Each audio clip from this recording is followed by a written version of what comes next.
Jadi kalau memang sudah ditentukan untuk badan usahanya CV, berarti nanti kan kita buatkan AD dan ART-nya, langsung nanti kan dari RT, RW, kelurahan, kecamatan maju nanti kabupaten. Karena supaya keluar NPWP-nya nanti jangan sampai nanti perepotan. NPWP ya repot. Lah gini kok. Karena kita era globalisasi gitu. Proses atau perdagangan, cuma kita mencetak kok. Mencetak generasi-generasi yang mampu dan mumpuni di bidangnya. Jadi semacam kayak belajarnya tambahan jam belajar. Ini tuh kalau memang yang mau bekerja. Tapi kalau dia memang mau usaha sendiri, minimal dia bisa sendiri menciptakan pekerjaannya. Dan sesuai dengan apa yang disiplin ilmu yang dia pegang, skill-skillnya nih.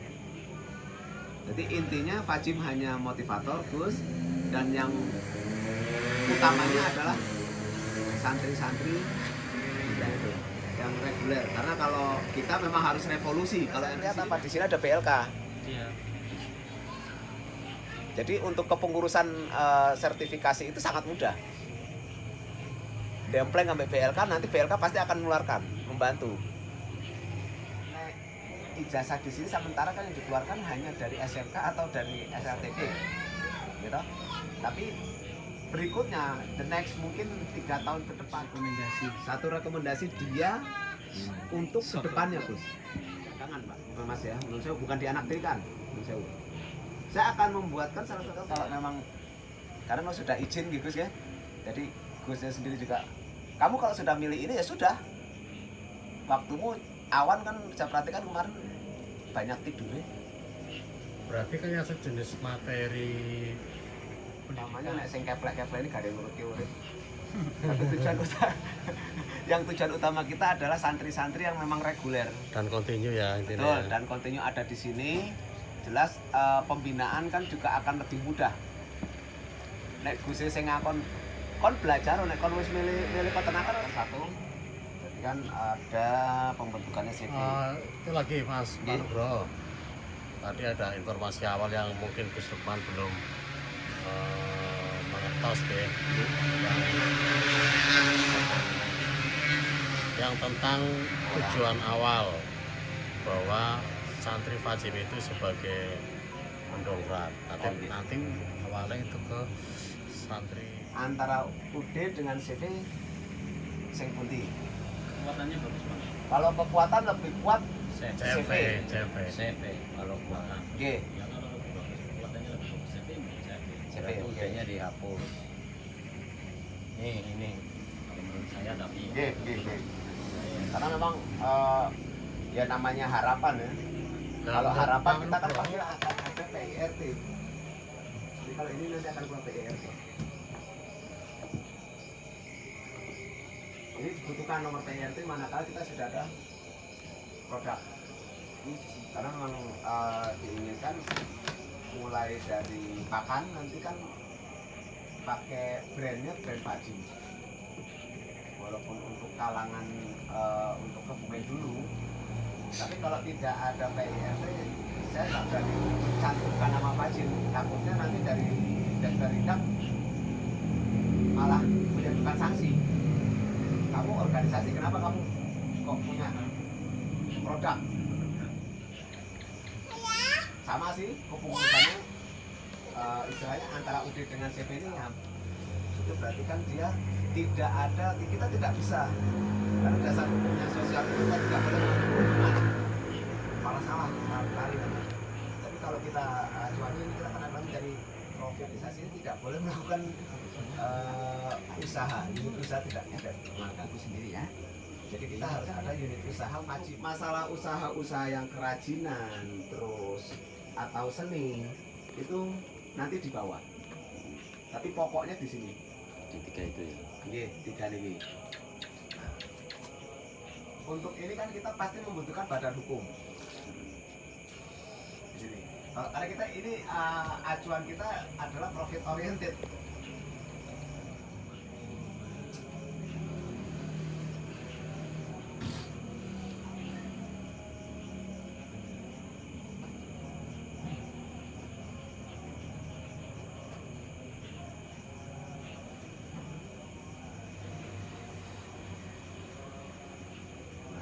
ini yang usaha yang jadi acuan kita di sini, Gus.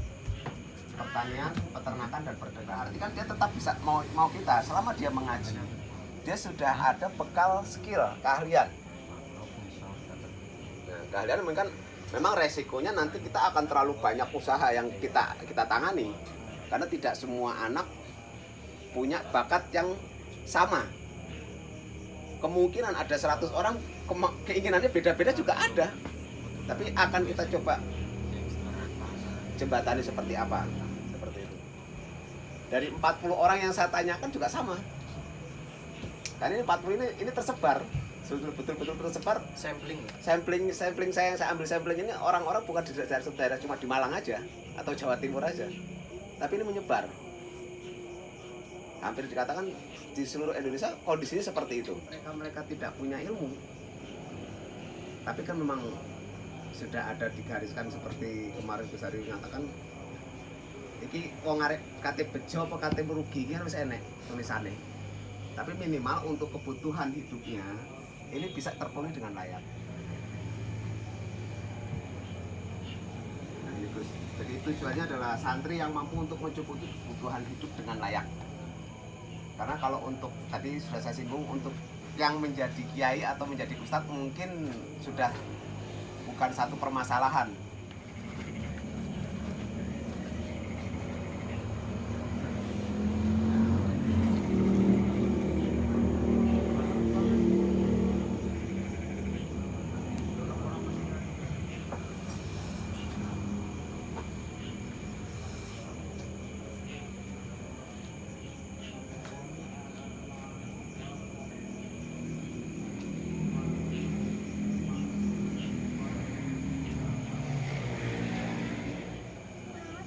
Seluruh Indonesia sebetulnya, khususnya Kebumen yang lebih khusus lagi sebenarnya di sini. Nah, kenapa saya buat dengan ekonomi kreatif? Jelas kalau saya katakan dengan program ekonomi santri aja pasti akan jadi tentang banyak orang. Karena wong tujuannya mondok kok programnya ekonomi. Jadi kenapa saya bikin kreatif? Ini adalah memanfaatkan waktu-waktu yang luang. Tidak mengganggu dari proses belajar mengajarnya anak-anak juga di santri, tapi dia juga punya keterampilan. Jadi diharapkan untuk tujuannya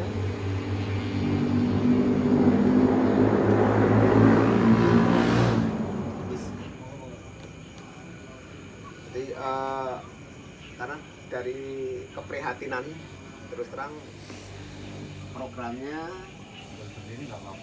yeah.